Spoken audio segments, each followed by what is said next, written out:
So for 50 plus this week, it's my birthday. My birthday is coming up this week, and I was like, okay, there is something we got to talk about.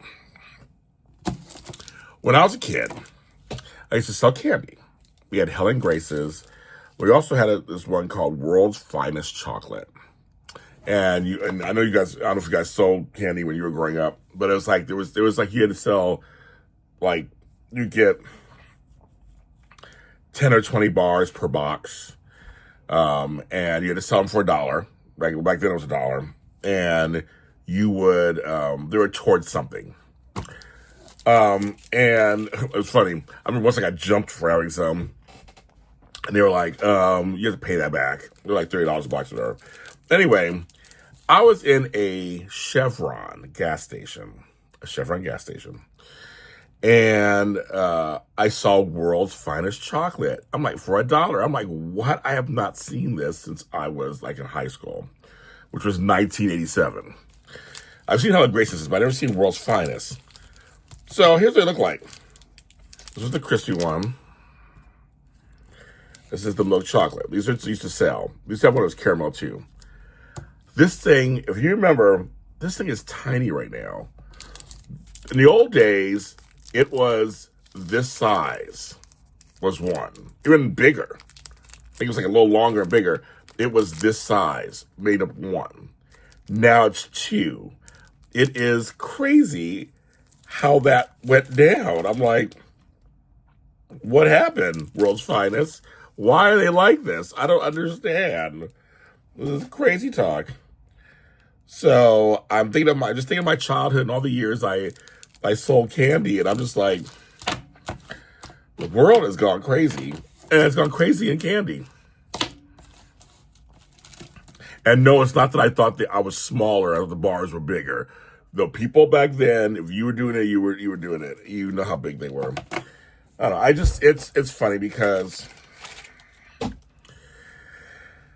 I think back at school, I was never fully a school person. I mean, I went to school, it was practical. School was something I knew I had to do. And I was popular in school, not because I tried to be or anything. I was a friendly person. I was called a group hopper. I could go to different groups. I could be with the rockers. I could be with the volleyball kids. I could be with the smarties. I could be with the nerds. I would just wherever. I was in Spanish club. I was in this club. I was in drama. I just moved around a lot, and I had a lot of friends. Always had a lot of friends. So I think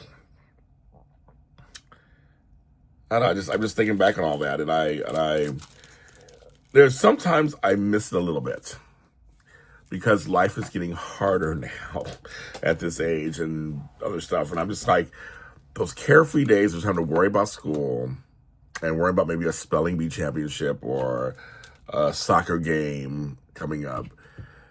You know, we try to grow so fast. And I had to grow up really fast because of my home situation. And plus, I'm a Gen Xer. We were basically born grown. And so I had no choice. But I guess when I look back on my life, as my birthday approaches, and I look back at my life, I believe my 20s and some 30s, I made up for it. I did a lot of stuff. I had a lot of fun. I will say that. I was working hard, but I had a lot of fun and did a lot of different things and had a good time. And I think I made up for some of those things. And I mean, even when I was a teenager, I had fun. But I was on a mission. Like I am now. I'm always on a mission. I always want to do something.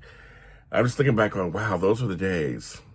Those were some good days. I think about it sometimes. And things like selling this chocolate, it takes you back, and I don't know, it's very interesting. This one's peanut free and gluten free. Oh dang. So I just want to share that as I'm getting ready to turn 56. Or by the time you watch this, I'm already 56. I could be a year older already. It depends on when you watch it. You put it out on Tuesdays. It depends on when you're watching it. And thank you for watching. I know we do this as a audio show, but occasionally I do video versions because I really want to show the skinny things. I'll put them over here somewhere. I'll have some later. But happy birthday to me. I miss the 70s and 80s sometimes. Actually, it's 90s sometimes too. Even as a young adult, even though it was hard too. God, it was hard. Life is something else. It's something else, you guys. It really is. And being 50 plus is something else also. And that's so profound. But sometimes they just aren't words. It's about feelings. Anybody, you feel it. And I'm glad I made it here. Obviously. But you have no idea till you get here what it's like. That's, I guess, the best way to say it. Just say it's a different stage of life. It really is, than 40s or 30s or 20s. It's a different stage of life that you start to go into. And I know you'll go online, you'll scroll through Instagram and Facebook, and people tell you, no, it's not any different. No, it's not any of this. No. Oh my God, what's wrong? It's that age, nothing but a number on stuff. And in some cases, that's true, right? In some instances, that is just a number. And I'm a person, I'm a total example of someone who has never been held back. I try whatever I want to try, whenever I try it. But I'm just saying that it looks and feels different these days, physically and mentally. And you're handling different things now these days, too. Yeah, that's what it is there. So, anywho, I will continue to talk about this subject and others on this show, 50 Plus, on Tuesdays from JLJ Media. I'm James Lott Jr.